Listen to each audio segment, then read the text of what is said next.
Jesse pretends to tire and hands the shovel over. Tucker seizes the tool and begins digging frantically, consumed by the imaginary secret buried in his own yard. Jesse leaves him to the dirt and walks through the open front door. Inside, the house is a chaotic wreck. Jesse faces a second addict armed with a shotgun. He uses the man's confusion and the distraction outside to close the distance. A swift strike disarms the gunman. Jesse secures the stolen product and exits the premises. He has neutralized a lethal threat and recovered the asset using nothing but a shovel and a psychological exploit. Skylar White reviews the company's accounts receivable, focusing on a major client named Keller. She cross-references payments against official revenue reports and finds a massive discrepancy. Using spreadsheet logic to track the cash flow over 2 years, she identifies a pattern of systematic underreporting. She brings the files to her boss, Ted Beneke. She presents the evidence, invoices with forged dates, and altered photocopies of checks. The audit reveals nearly $1 million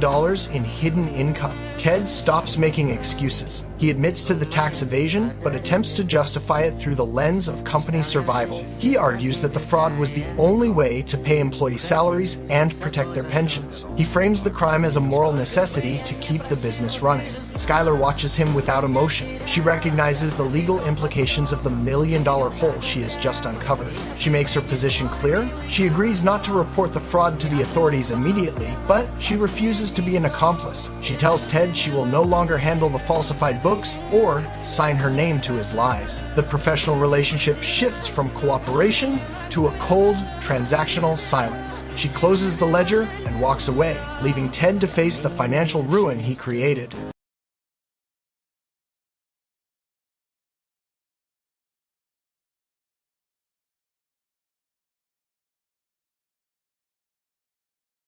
Walter White stares at SaveWalterWhite.com on a CRT monitor. His son has launched a donation site to fund Walter's cancer treatment. Walter has millions in cash hidden at home, measured by weight on a bathroom scale, but he cannot spend a cent. Every dollar he earned cooking methamphetamine is useless in a hospital. To his family, he is a dying man on the verge of bankruptcy. To the IRS, any sudden wealth is a prison sentence. Walter meets Saul Goodman in a strip mall office. He rejects the idea of cyberbegging and refuses to let his family rely on the charity of strangers. Saul proposes a technical solution. He coordinates with a hacker in Belarus who controls a global network of zombie computers. This botnet hijacks thousands of random desktops across North America. The operation begins. Walter's drug money is funneled into these hijacked systems. The hacker triggers tens of thousands of individual transactions through PayPal. Small amounts, $10, $20, or $50, flow into the website from across the United States and Canada.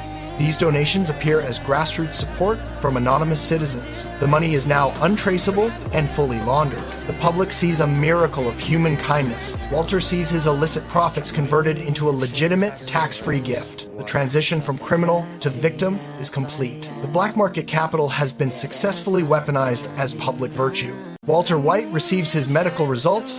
The chemotherapy is effective, but the cost is a $13,000 bill for a 3-day hospital stay. At the clinic, a receptionist hands him a plastic badge labeled Hope. Walter walks to the exit and drops the badge into a metal trash bin. He returns to a home defined by debt and silence, while his partner Jesse Pinkman spends drug money on a luxury plasma television to escape reality. Walter faces a domestic Cold War. He enters the living room and finds Skylar sitting in the dark. The smell of tobacco fills the air. Walter watches his pregnant wife holding a cigarette. He demands an explanation for the risk she is taking with their unborn child. Skylar does not flinch. She stares at him and admits to smoking 3.5 cigarettes before throwing the rest away. She offers no apology. When Walter calls her behavior irrational, Skylar weaponizes his own history. She tells him she was in a fugue state, mirroring the exact lie Walter used to cover his recent disappearance. The confrontation strips away the last remains of their middle-class dignity. Walter tries to assert his authority, but Skylar cuts him off with a cold stare. She reminds him that he is the one who introduced lies into the house. She leaves him standing alone in the kitchen,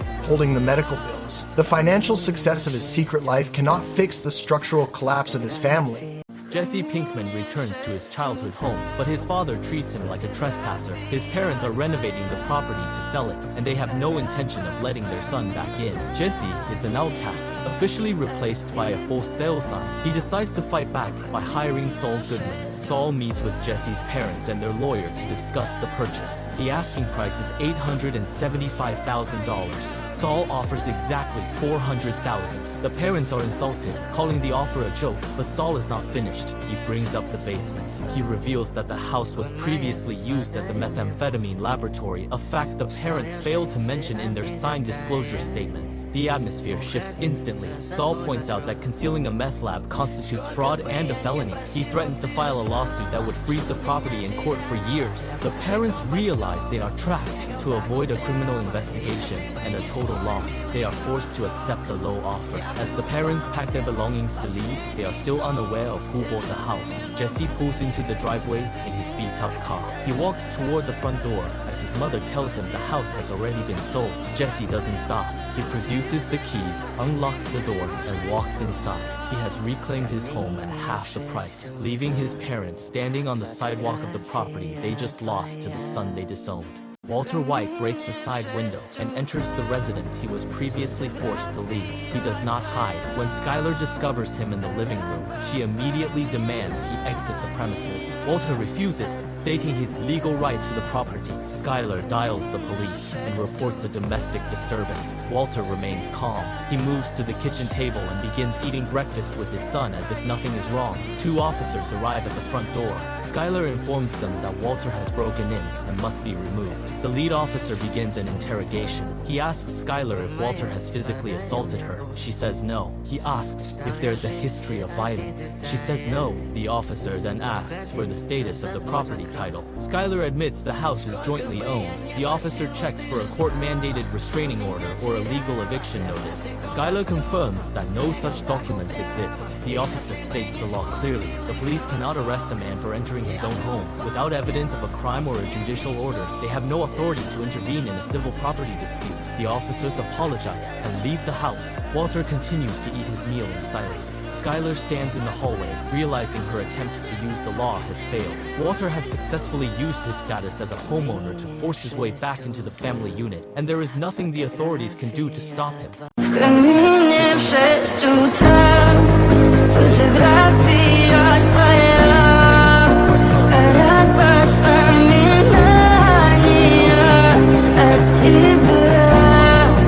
В камине в 6 утра разбитая душа, все твои обещания пустота. Твой маяк подарил мне боль. Устал я жить, все обиды таял. Уходи, за собой закрой. Сколько бы я не просил, но ты же знала, что меня теряла. Я босиком по стеклам бегал так упрямо. Если бы не твой милый голосок, я бы упал, сделав последний вздох. И звезды между батареи, как будто для меня. Я каждый раз загадывал тебя не потерять, но больше не могу, я просто мучаю себя.